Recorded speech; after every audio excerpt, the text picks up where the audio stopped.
안녕하세요. 2022년 화랑미술제 아티스트 토크 진행을 맡은 미술비평가 홍예지입니다. 이번 전시에 참여하신 신진 작가님 중에서 오늘 김시원 작가님을 여러분께 소개해 드리려고 합니다. 현장에 계신 분들 큰 박수로 맞이해 주세요. 네, 관객분들께 시원 작가님 소개를 간단히 해주시면 좋을 것 같아요. 네, 감사합니다. 저는 회화 작가로서 유화라는 매체로 평면 회화의 반추상화 또는 추상화 작업을 하고 있고요. 또 저의 작업의 주제에 대해서는 전 저 자신이 누구인가라는 어떤 그 질문에 대해서 제가 스스로 캔버스에 그런 질문에 대한 답변을 스스로 하면서 그 대답도 하기도 하고 하면서 저 자신이 누구인가에 대한 대답에 초점을 이렇게 맞춰가는 그런 작품을 하고 있습니다. 네. 네, 작가님께서 간단하게 작가님이 다루시는 매체와 관심사를 지금 설명해 주셨는데요. 이제부터는 이번 전시에 출품된 작품들을 중심으로 작가님의 작업 세계를 좀 더 본격적으로 살펴보는 시간을 갖도록 하겠습니다. 지금 전시장에서도 보실 수 있는 첫 번째 작품으로 시작하려고 해요. 보시면 이제 35 지역에 대한 감각이라는 제목의 회화인데요. 화면 중앙을 같이 보실게요. 보시면 35라는 숫자가 중앙에 써져 있고 바로 옆에 연녹색으로 재미라는 말이 써져 있죠. 그리고 캔버스의 오른쪽 맨 위를 보시면 방위표가 있는 것을 보실 수 있거든요. 이렇게 시원 작가님의 회화에서는 붓질 외에도 글씨나 기호 같은 것들이 알쏭달쏭하게 섞여 있는 화면을 보실 수 있는데요. 이 기호들 그리고 이런 단어들의 의미는 무엇일지 작가님께 한번 여쭤보고 싶습니다.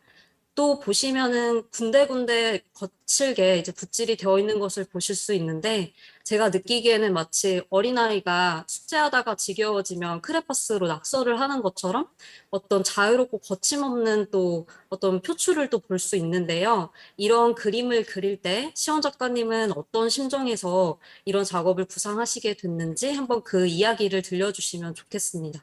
작가님 설명 한번 들어볼게요. 네, 소개 감사합니다.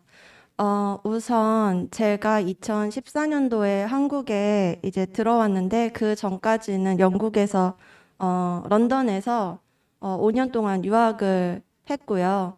그래서 이제 한국에 들어오면서 직장에 다니면서 먼저 생계를 책임지기 위해 일을 하게 됐습니다.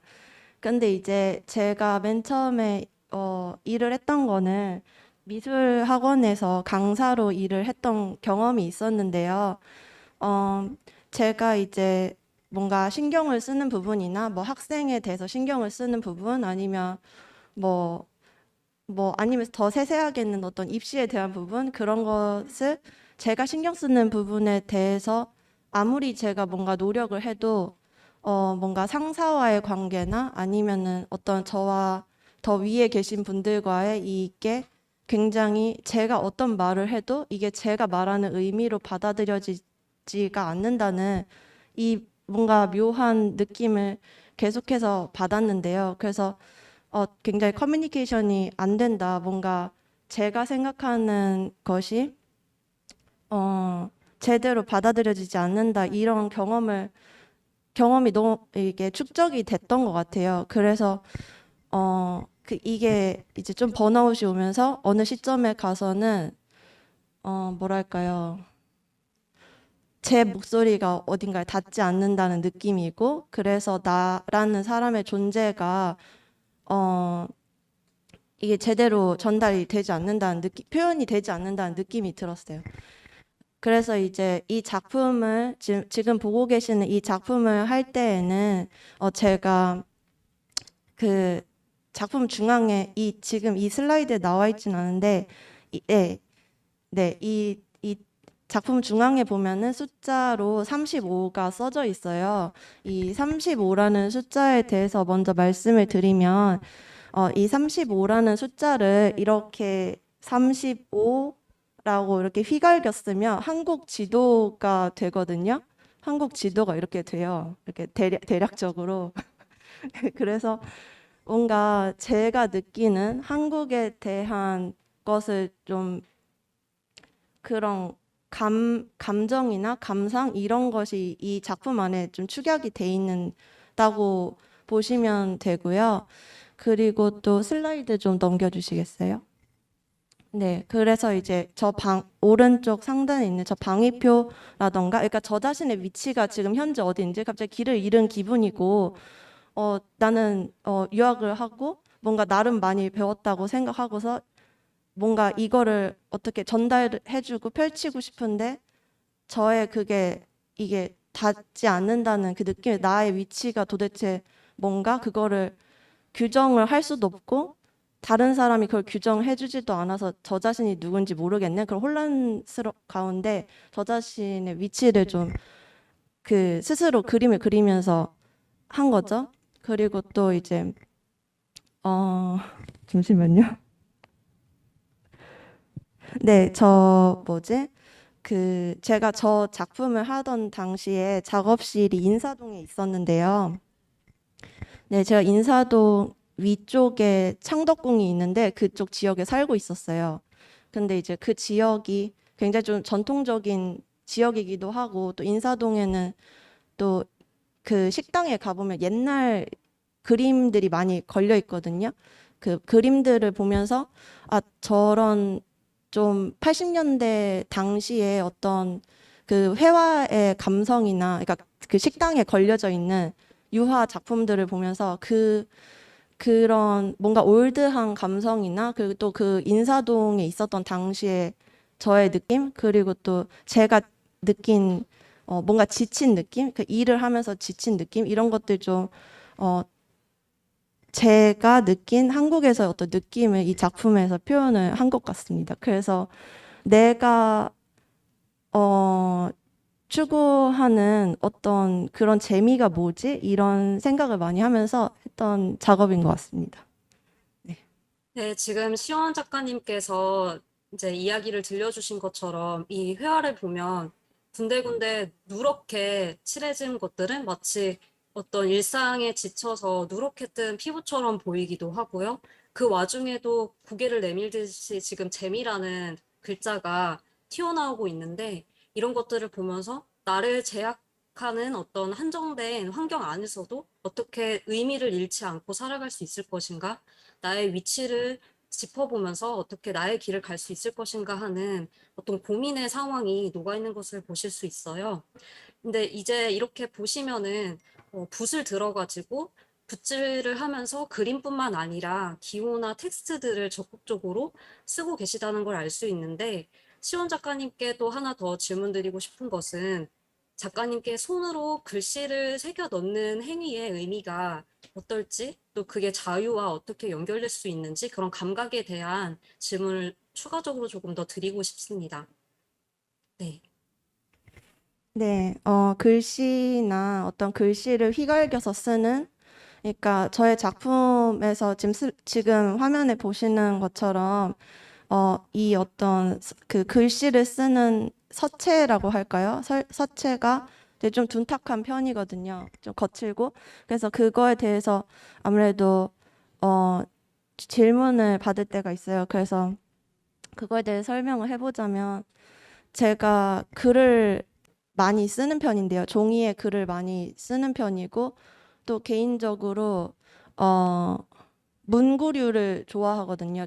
종이, 뭐 펜도 하이테크 펜 이렇게 약간 뾰족한 하이테크 펜 글 이렇게 긁으면서 갈기면서 감정을 이렇게 종이에 누르면서 쓰면서 저의 생각을 표현하는 그 순간을 되게 해소의 지점이기도 하고 또 저의 생각을 토해내는 지점이기도 하면 그 모든 게 좀 맞닿는 그런 지점인 것 같아요. 그래서 어떤 그 뾰족한 그 펜의 끝부분에 저 자신이 어떤 몰두와 그런 밀집을 해서 그 한 점으로 이렇게 써나가는 그 순간에 뭔가 제가 있는 것 같고 어떤 저의 뭔가 실존적 자아를 거기다 표출하는 것 같고 그런 느낌을 느낄 때가 많아요. 그래서 이제 이것을 저의 그런 습관들, 그런 스테이셔너리, 그런 문구류를 좋아하는 그런 평소의 습관들이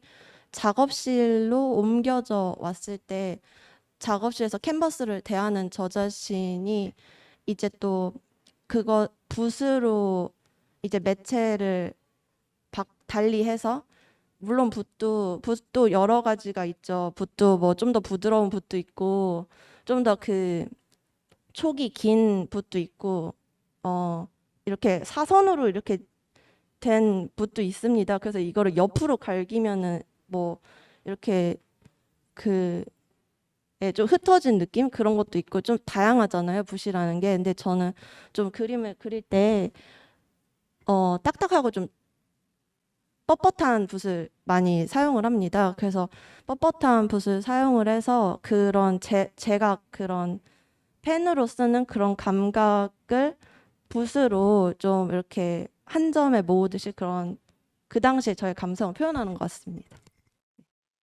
네, 설명 잘 들었고요. 저희 두 번째 작품으로 한번 같이 넘어가 볼게요. 네. 화면에 보이는 작품을 같이 살펴보시면 좋을 것 같아요. 제목이 매트릭스 위의 구름이라는 연작인데요.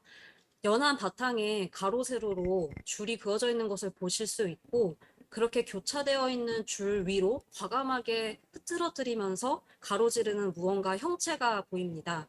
이 형체와 선을 각각 구름과 매트릭스에 대응을 해서 힌트를 가지고 한번 이 작업을 해석해 볼 수 있을 텐데요.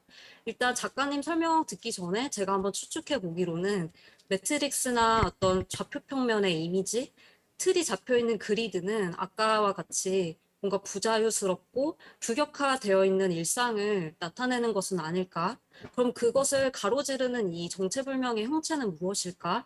이런 것들이 좀 궁금해지는 부분이에요.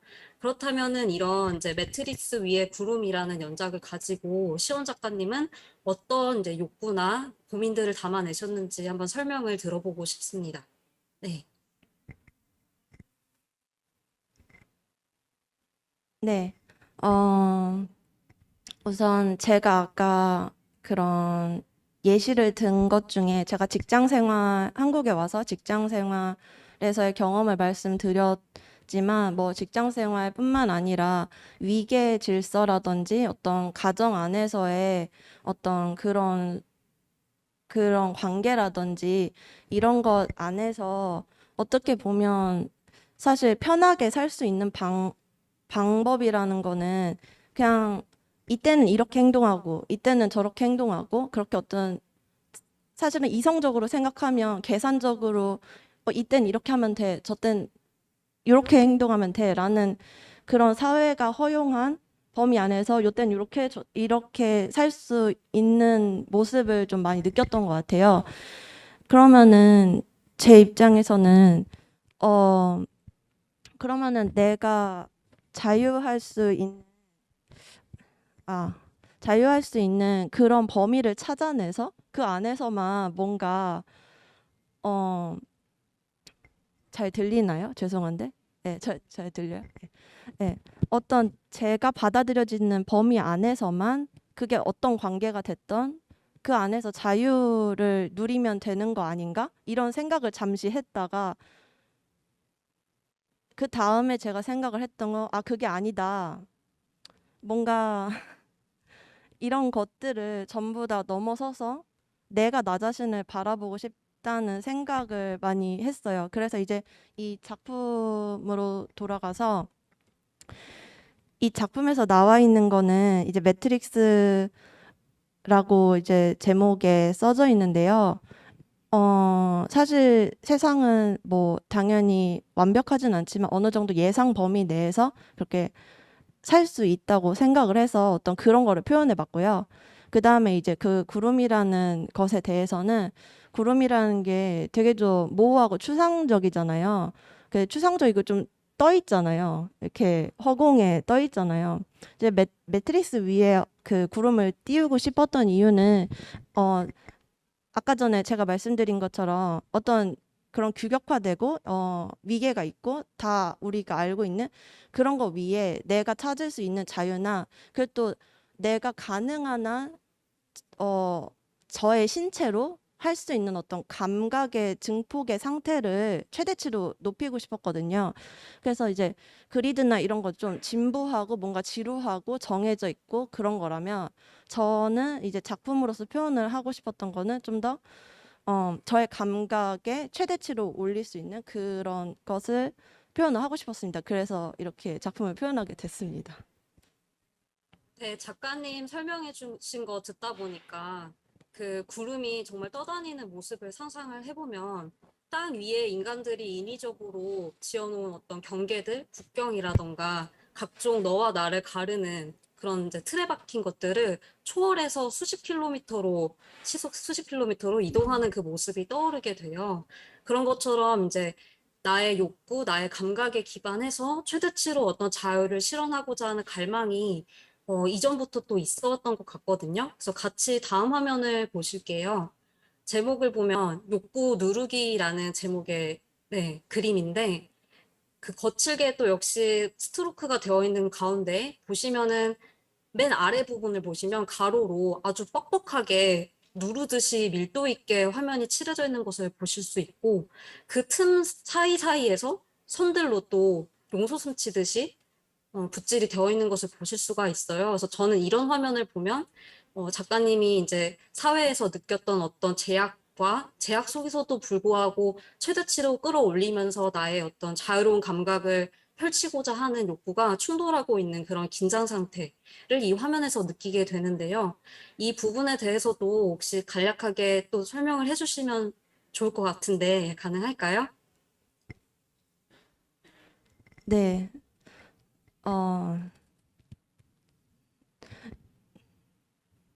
어, 우선 이 작품에 그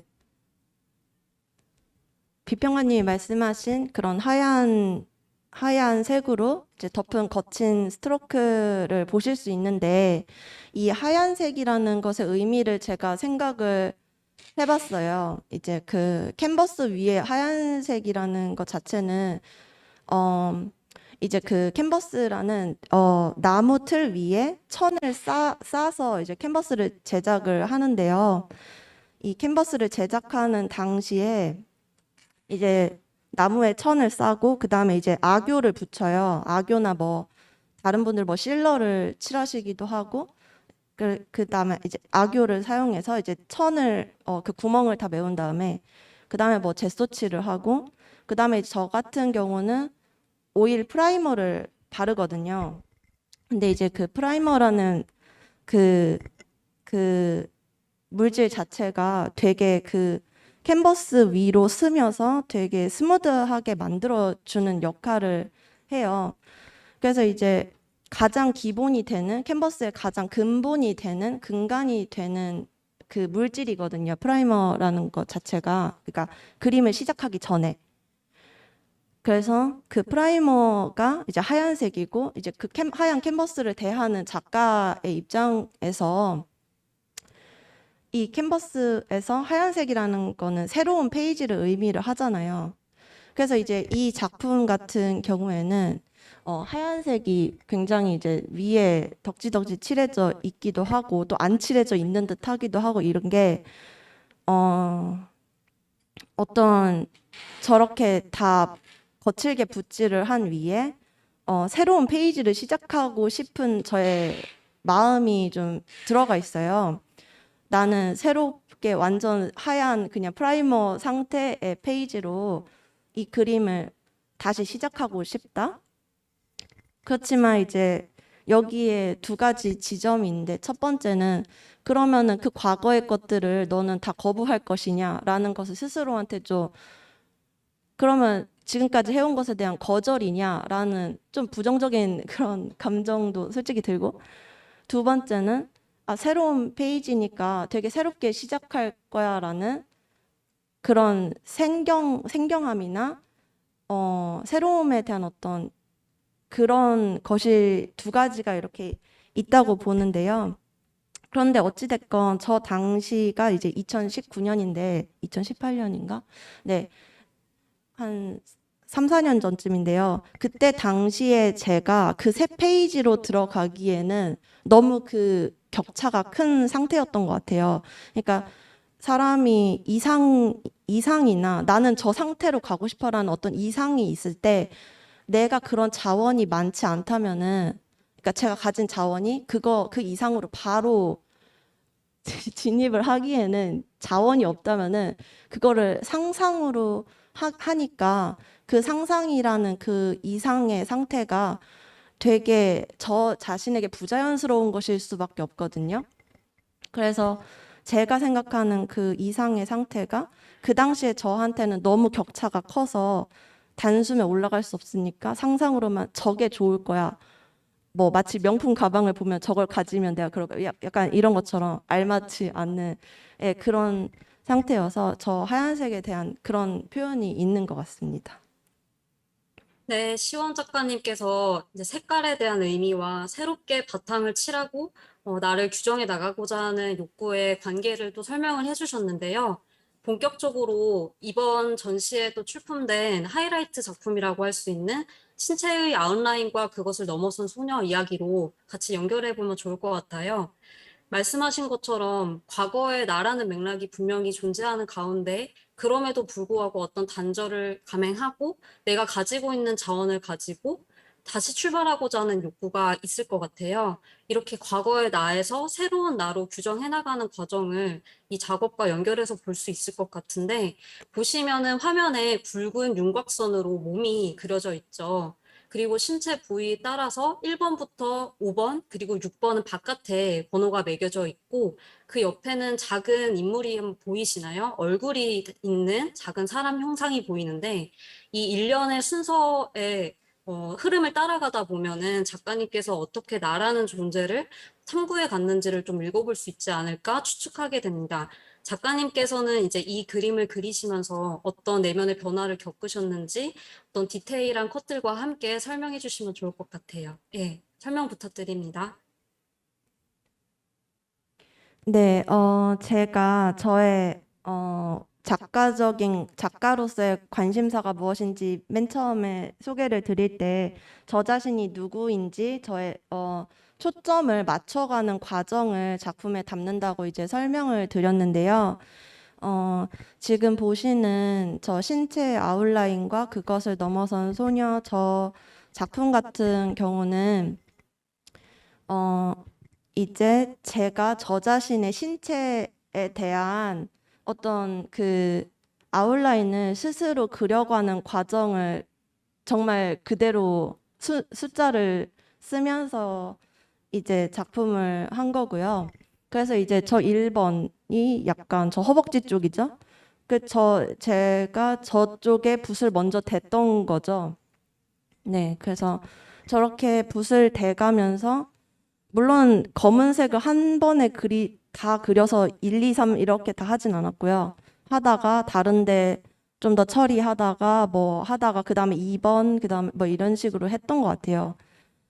그래서 이제 제가 이 작품을 시작하게 된 그 당시의 이유는 어 뭔가 제가 저 자신이 누군지에 대한 규정을 하는 그런 말을 해주는 사람도 주변에 없었고 그게 첫 번째 이유인 것 같고 그것을 제가 스스로 찾아가면서 알 자원도 많이 부족했던 것 같아요, 제가.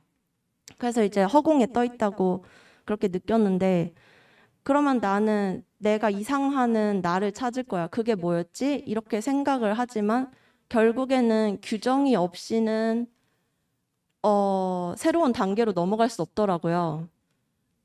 저는 그게 가능할 줄 알았는데 그게 규정이라는 어떤 그 단계가 저의 그 고민의 상태에서 그 단계가 없으면 넘어갈 수 없더라고요. 그래서 저렇게 저걸 직접적으로 노출하면서 저의 신체에 그거를 그려봤고 근데 이제 저 신체가 머리가 없거든요. 네, 그 머리가 없는데 이제 바깥에 나간 저 6번에 쓰여진 저 신체 바깥에 있는 저 친구는 좀 머리가 있어요. 근데 이제 저 것에 뭐 딱히 의미라기보다는 제가 이제 생각한 작품을 보고 생각한 그거는 어, 저 자신을 바라보는 제가 된 건데 이제 저의 몸에 갇혀 있는 저 자신이 아니고 저의 몸에서 릴리즈된 그러니까 자유화된 그 저 자신이 저를 바라보는 그거를 표현을 했어요. 네. 그리고 이 화면에 이제 크게 확대된 부분을 보시면 그 스타일보단 목소리, 목소리보단 신체라는 글귀가 적혀 있는 게 보여요. 저는 이 글귀가 굉장히 인상적으로 다가왔는데 어떻게 보면 이게 나 자신에 대한 이야기일 수도 있잖아요. 내가 어떤 스타일이야 라는 외향의 어떤 꾸밈, 표현에 처음에는 집중을 하면서 내가 이런 스타일을 바꾸면 나일까라는 걸 탐구를 하다가도 아니다, 내 안에서 밀려오는 나의 목소리를 제대로 내고 의사소통을 하는 것이 또 더 진정한 나를 탐구해가는 과정이다라는 어떤 깨달음을 얻었다가 또 다시 목소리보다는 신체라는 거에서 알 수 있듯이 내가 내 목소리를 잘 발성하기 위해서는 내 신체가 어떻게 생겼고 어떤 제약 조건을 갖고 있고 이 신체로는 무엇을 할 수 있지? 이 몸으로 내 주변 환경과 다른 사람들과 어떻게 접촉하고 있는 것이지? 라는 어떤 감각적인 측면을 결국에는 인지를 해야 된다라는 힌트가 숨어 있는 걸로 보여요. 그래서 이런 식으로 글귀들도 숨어 있고 작가님께서 설명해 주신 것처럼 과거의 나로부터 해서 새롭게 규정된 나를 바라보기까지의 인식의 과정이 안과 밖의 어떤 경계, 뚜렷한 윤곽선을 가지고 나타나 있는 것을 보실 수 있습니다. 그래서 저는 이런 거를 보면 김시원 작가님의 회화가 단순히 바깥에 있는 어떤 대상을 재현하는 그런 수단이 아니라 마치 내 피부, 내 몸의 연장과도 같아서 동기화된 상태로 내가 이 화폭을 만지면 내 몸을 만지는 것 같은 그런 인터페이스 같은 효과를 주는구나라는 생각을 했었습니다. 그래서 이런 식으로 나에 대한 탐구를 이어가는 과정을 다음 화면에서 보이는 작업들과도 연결해서 이해를 해볼 수 있을 텐데요. 예, 인지가 안 되던 신체 부위를 터치하기라는 제목이 있고 담 걸린 부분을 또 짚고 꾹꾹 눌러보는 그런 이제 제목이 붙어 있는 작업들을 보실 수 있는데 이 각각의 작업이 어떤 이제 차이점과 공통점이 있는지 또 비하인드 스토리를 시원 작가님의 설명을 통해서 한번 들어보겠습니다. 네, 아까 직전에 봤던 그 작품에 이어서 이 작품을 좀 설명을 드리면요. 이제 이 첫 번째 있는 인지가 안 되던 신체 부위 터치하기 이 작품 같은 경우는 저와 어떤 사회와의 관계인 것 같아요. 그래서 이제 제가 저 자신의 바운더리를 이제 설정을 하고 그리고 이제 그 어떤 상대의 그런 터치나 어떤 관계에서 가까워짐이나 멀어짐이나 이런 것에 대해서 좀 의식을 하면서 그것을 이제 제가 보호된 상태로 어떤 타자에 대한 그런 경계를 이제 갖는 그거에 대한 인지를 갖는 그런 과정을 보여준 것 같고요. 이제 사진에 보여준 두 번째 작품인 담 걸린 부분 짚고 눌러보기 이 작품 같은 경우는 이 연두색 선이 이제 바깥으로 해서 이 안쪽으로 이렇게 들어가서 이렇게 저 작품이 좀 큰데요. 커서 이렇게 가까이 보면 이렇게 저 연두색 부분이 이렇게 누르는 듯한 표현을 하고 있어요. 그래서 이제 저 작품 같은 경우도 어, 저 작품 같은 경우는 그러니까 전 작품이 이제 저와 사회였다면은 바로 이 작품은 저와 또 이제 저의 내부적 신체와의 관계에 관한 건데요. 이제 그 사람의 신체 안에 어떤 혈관이나 뭐 이렇게 장기라든지 그런 것들 있잖아요. 근데 이제 우리는 잘 모르지만 몸 안에 안 좋은 부분이나 작동이 제대로 되지 않아서 뭐 혈액순환이 안 된다든지 근데 사실 우리는 원래 나는 수족냉증이 있어 뭐 이렇게 얘기하고 뭐 그냥 나는 그냥 그런가 봐 이렇게 생각하고 말기가 굉장히 쉬워요. 근데 이제 사실은 그게 알고 보면 되게 정신적인 것과 관련이 될 때가 있거든요. 그래서 이제 저는 그런 거에 더 집중을 한 거죠. 저의 신체 신체 중에서 어떤 부위가 있는데 여기가 이 부분이 제대로 작동을 안 한 것 같은데 그럼 그 부위에 대해서 굉장히 의식을 하면서 거기를 바라보는 거예요. 계속 집중을 하고 그러니까 관심을 갖는다고 표현을 할 수도 있고요. 그래서 거기를 이렇게 누른다는 게 누르면은 그 눌림 당하는 대상이 의식을 하게 되잖아요. 깨게 되잖아요. 내가 눌렸지 하고. 그래서 그렇게 의식을 하라고 깨우면서 또 짚어보기도 하고 약간 한의사가 맥을 짚듯이 그런 짚으면서 나 자신의 신체에 관해서 어디인지 이렇게 짚어보는 그런 상태를 좀 표현을 했습니다. 네, 작가님께서 설명해 주신 것처럼 그 각각의 나의 부위들을 몸의 어떤 작동들을 세심하게 관찰해 나가면서 정말 조화롭게 잘 작동되고 있는 것인가라는 것을 탐구해가는 과정을 또 화폭에 그려내셨다고 말씀을 해주셨어요.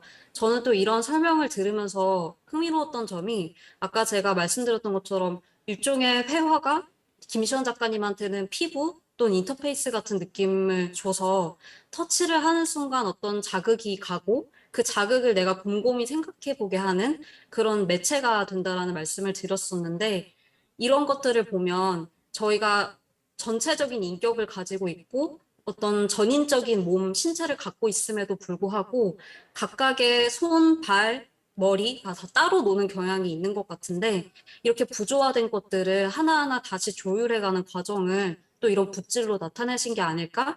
그래서 이러한 의미에서도 나를 탐구해가는 과정이 좀 촉각적인 작용으로 일어나고 있는 것이 아닐까라는 생각을 했었습니다.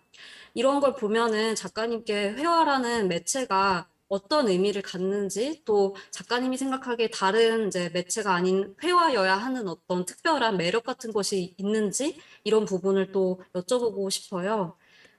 그래서 보시면 그 지금 화면에 보이는 작업은 식물의 어떤 형상과 함께 배경으로 침투해가는 그런 물감의 모습을 보실 수 있는데 사이즈가 거의 2m 이상씩 되는 작업이에요. 이 작업도 그렇고 제가 이제 보여드리는 두 번째 작품, 네, 그리고 세 번째 작품 이런 작품들 시리즈를 보면 거의 다 2m 이상 나의 신체를 넘어서는 어떤 경계까지 확장되는 표면을 보실 수가 있는데 이런 작업들을 하시는 과정에서 작가님의 몸에서 일어나는 일들 같은 건 어떻게 되는지, 이런 그림을 구체적으로 어떤 단계를 거쳐서 그리시게 되고, 그 과정에서 어떤 재미를 느끼시는지, 이런 부분을 같이 설명을 들어보고 싶습니다. 네. 네, 지금 비평가님이 작품 사이즈가 크다고 말씀을 이제 해주셨는데, 이제 화면에 보시는 것처럼 저 당시에 이제 제가 캔버스를 직접 제작을 했거든요.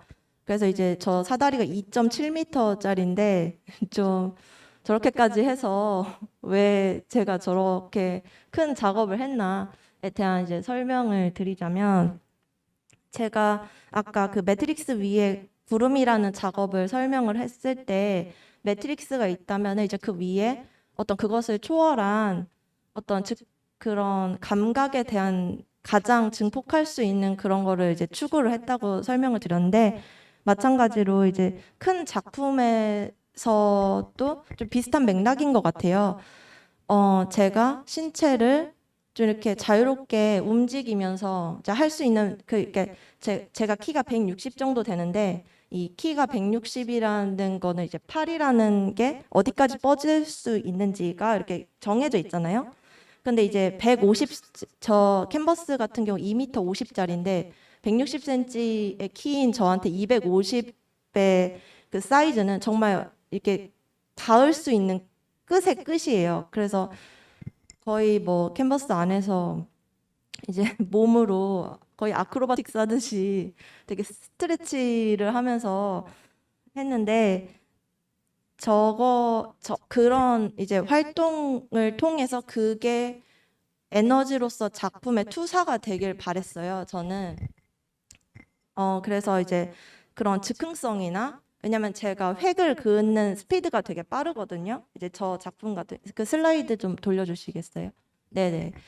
그 저 검은색 그림 같은 경우도 그렇고, 저 빨간색 그림 같은 경우도 그렇고, 저 물감이 뚝뚝 떨어져 있는데요.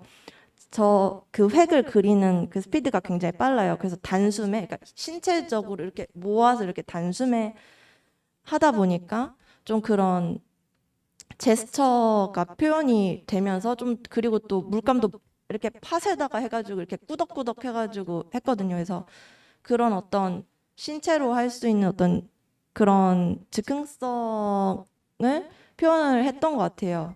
그래서 좀, 어, 에너지가 응축된 거를 저런 식으로 좀 표현했던 것 같고, 그리고 또 한 가지 설명을 하자면은, 이제 이 작품이 식물 시리즈라고 부르는데요.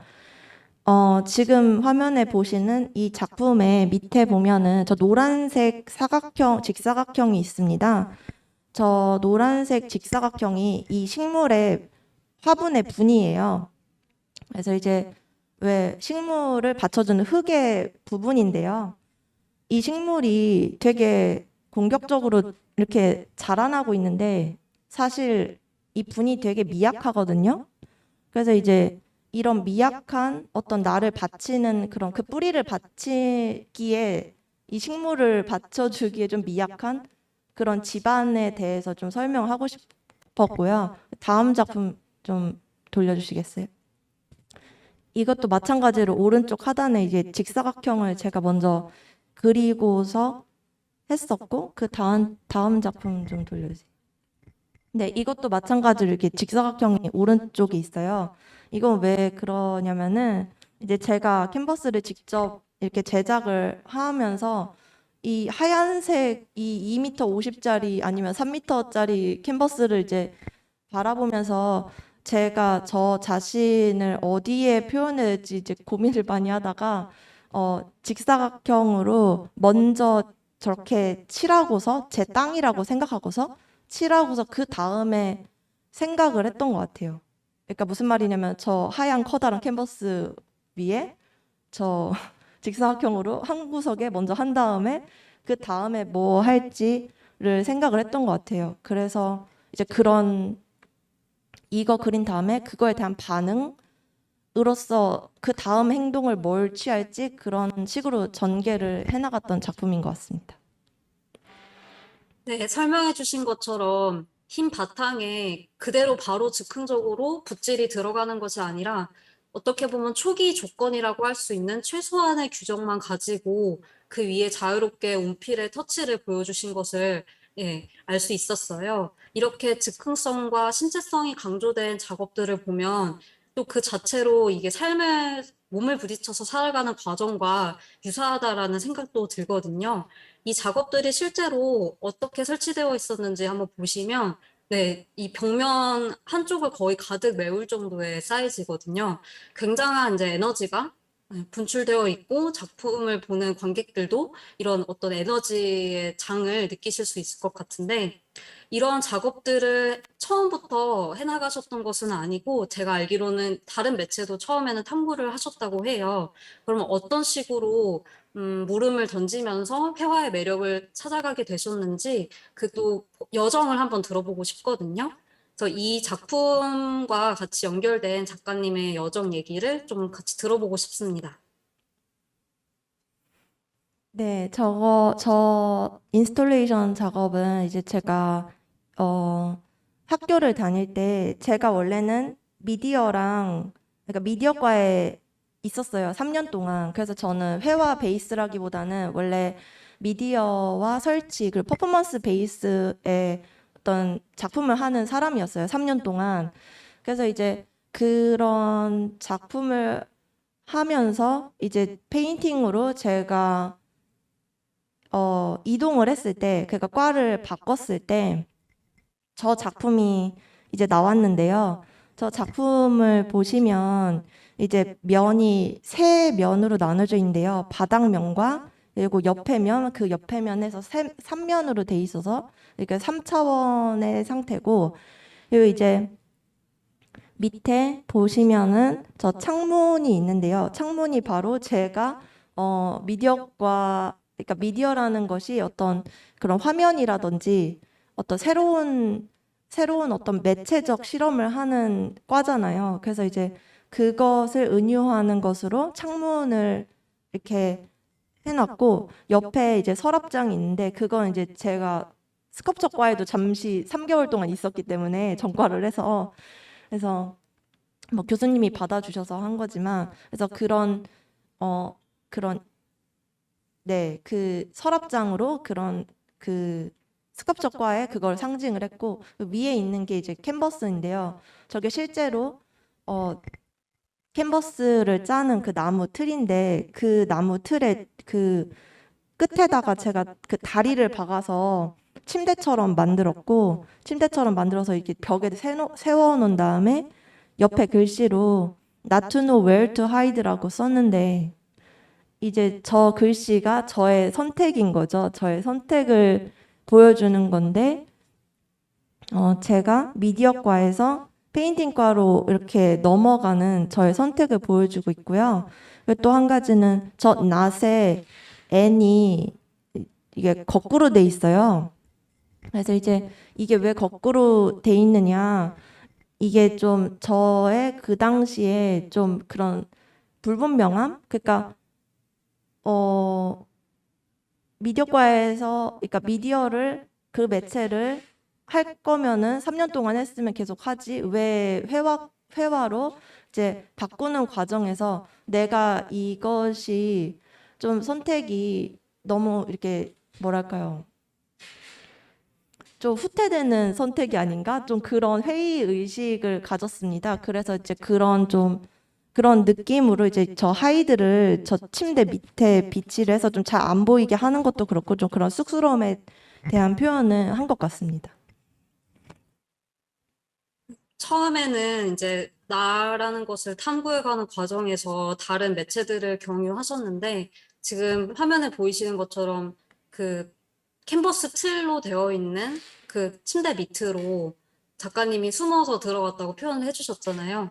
근데 지금 여태까지 이전에 살펴봤던 작업들은 그런 좀 어둡고 혼란스럽고 나의 경계와 세상의 어떤 접촉에 대한 두려움 같은 것들을 어느 정도씩 극복을 하고 점차 자신감 있게 나를 나타내는 과정까지 나아간 것으로 이제 보실 수가 있어요. 그래서 이렇게 과거에 대한 여전까지도 같이 살펴봤는데 저는 작가님하고 얘기를 나누고 작업을 보면서 한 점의 그림을 완성을 하는 과정이 정말 단순히 어떤 물건을 만들고 표현하고 끝인 과정이 아니라 그 자체로 성인 이후에 새로운 삶을 살아가는 어떤 막막함과 설렘을 동시에 나타내고 있다라는 생각이 들었어요.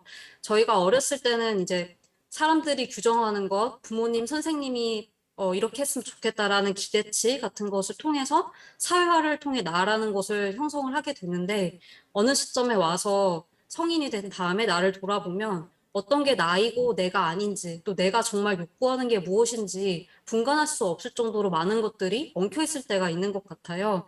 그랬을 때 그 답답함을 그냥 누르고 인지하지 않은 채로 넘어갈 수도 있지만 시원 작가님은 좀 비교적 용감하게 그리고 투명하게 가능한 한 직시를 하면서 파폭을 대하고 계셨던 게 아닌가라는 생각이 듭니다. 그러면서 아까 이전에 작업에서도 보셨던 것처럼 과감히 어떻게 보면 배경을 다시 짜고 리셋을 하려는 어떤 욕구와 최소한의 조건을 가지고 다시 실험하듯이 나를 던져가는 어떤 실존적인 태도, 이런 것들이 이제 작가님의 작업의 핵심이 되지 않을까라는 생각이 들었어요. 그러면 이제 마지막으로 시원 작가님께 여태까지의 작업 방향을 고려를 했을 때 앞으로는 어떤 작업을 해 나가고 싶으신지, 그리고 여기 계신 관객분들께 던지고 싶은 메시지는 무엇인지 들어보고 싶습니다. 네. 네, 좋은 질문 주셨는데요.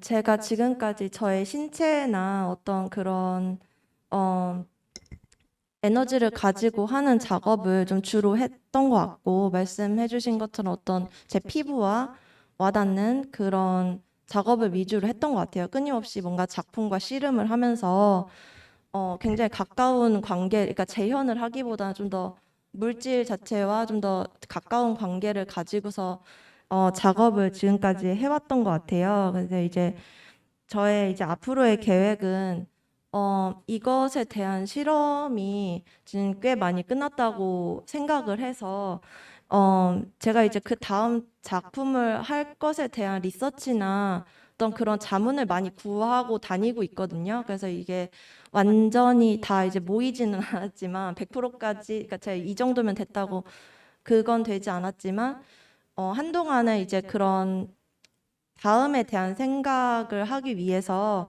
좀 이제 거리를 띄고 어떤 그런 작품과 좀 분리하는 시간을 좀 갖고서 그 다음에는 좀 어떤 생각을 갖고 좀 더 만들어나는 그게 이제 저의 현재 목표이고요.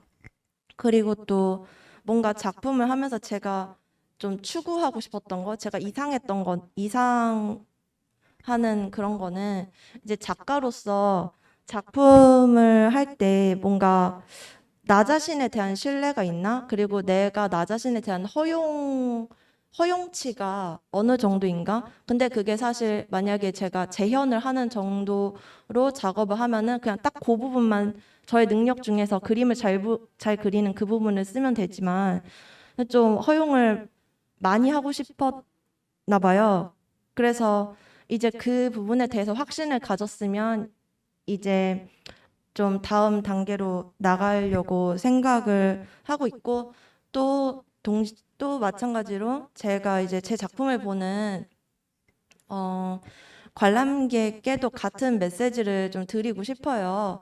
사람이 뭔가 자신이 가진 어떤 제한이나 여건이나 그런 것 이상의 어떤 그 가능성이나 포텐셜을 보일 수 있다고 믿게 만드는 그런 작품을 제가 하고 싶습니다. 네. 네, 지금 설명해 주신 것처럼 여태까지 나 자신에 대한 어떤 탐구를 계속해서 해오셨고, 혼란스러운 시기도 당연히 겪었고, 이제는 좀 더 나 자신에 대한 어떤 확신을 가지고 새로운 출발점 위에 서 계신 것 같아요. 김시원 작가님의 작업 지금 현장에도 나와 있는데, 그 작업들을 보시면서 계신 분들도, 나 자신의 한계를, 내 감각의 한계를 그저 축소하는 방식으로 인정하고 그냥 넘어가는 것이 아니라 조금은 이상하게 느껴지더라도 나의 감각을 확장을 해보고 도전을 해보고 하면서 어떤 자유의 어떤 감각들, 쾌감 같은 것도 느끼면서 나의 어떤 가능성을 열어가시는 그런 용기를 좀 가지셨으면 좋겠다는 생각이 들고 작가님이 그리신 화폭에서 느껴지는 어떤 거침없는 에너지를 같이 만끽하시고 받아가시길 바라겠습니다. 이렇게 지금까지 김시원 작가님을 모시고 작업에 대한 얘기를 들어봤고요. 일종의 피부처럼 작가님의 신체에 동기화된 회화 작업들을 연달아 살펴보면서 자유롭게 나답게 살아가면서 새로운 관계를 맺을 수 있는 방향을 모색하는 시간을 가져보고자 했습니다. 여태까지 토크 경청해 주셔서 감사하고요. 이 현장에 계신 분들은 작가님께 또 궁금하신 점 있으시면 자유롭게 질문해 주시면 감사하겠습니다. 네.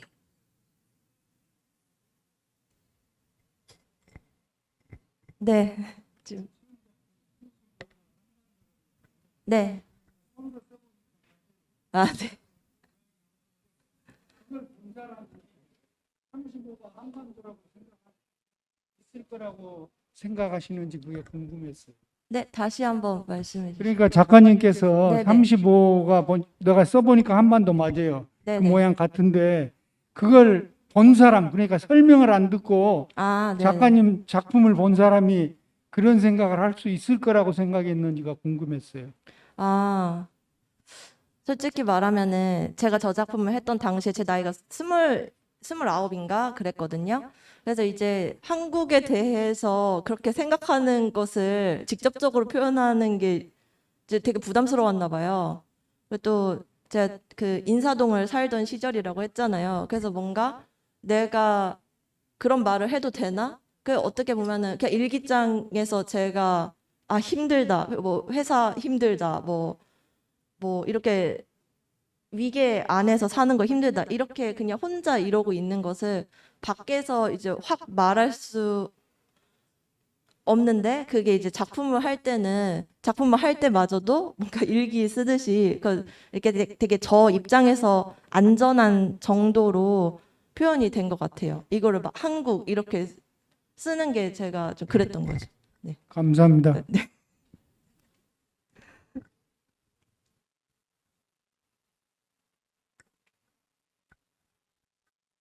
네, 또 다른 분들도 질문 있으신가요?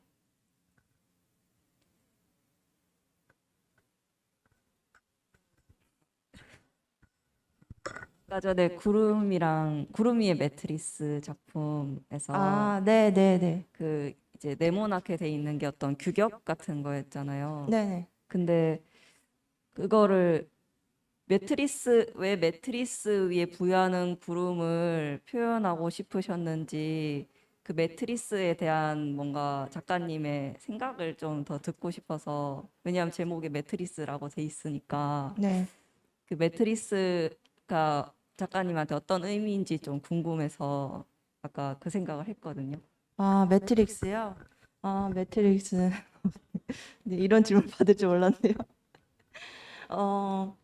그 영화 중에 매트릭스가 있잖아요. 그 매트릭스 뭐 그 3부작인가? 근데 그게 저의 학창 시절과 뭐 20대 내내 저의 최고의 작품이었거든요. 영화 작품이었거든요. 갑자기 그 생각을 하려니까. 근데 그 작품에 보면은 되게 배경이 초록색으로 나와 있거든요. 그러니까 그 사회 자체가 다 물 흐르듯이 다 잘 흘러가고 네오는 회사 다니고 뭐 맛있는 거 먹고 잘만 살고 있는데 근데 화면이 되게 차가워요. 그러다가 이제 네오가 나중에 빨간 약을 먹고 뭐 이렇게 하잖아요. 근데 제 작품 중에 토끼굴로 들어가는 뭐 이런 내용의 작품도 있는데 어 뭔가 우리는 세상에 살면서 세상을 이상하다고 생각을 잘 하면 안 되잖아요. 그, 그러니까 우리가 사는 지금 이 상태가 이상하다고 생각하면은 그렇게 생각했다가는 그거를 받아들이면 너무 많은 게 변해야 되잖아요. 그래서 그거를 받아들이면 안 된다고 생각을 했어요. 일반적으로는. 근데 이제 제가 작품에서 추구하는 것은 어떤 그 이상이기 때문에 이제 제가 바라보는 그런 차가운 이제 그런 영화에 나오는 그런 차가운 사회나 그러니까 나와 뭔가 분리된 듯한 나는 근데 이 사회에서 되게 잘 지내는 좋은 사람이고 싶은데 그런 이런 두 가지의 복잡한 감정에서 근데 내가 찾는 길은 이 사회 안에서 좋은 사람이 아니고 인정받고 좋은 사람이 아니고 정말 어떤 나의 감각과 나라는 신체 자체로 존재하는 그런 존재이고 싶다라는 그런 걸 표현한 작품이었어요. 설명이 됐을까요? 아, 네. 감사합니다.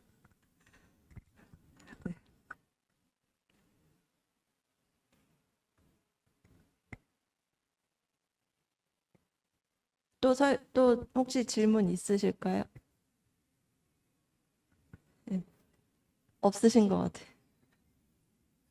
네, 그러면 김시원 작가님 아티스트 토크는 여기서 마무리하겠습니다. 와주신 분들 모두 감사드리고요. 작가님 작업과 함께 텍스트도 같이 비치되어 있고 다른 작가님들 작업도 같이 소개되어 있으니까요. 네, 즐겁게 관람하시고 네, 가시길 바라겠습니다.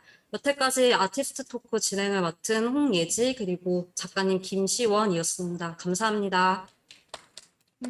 감사합니다.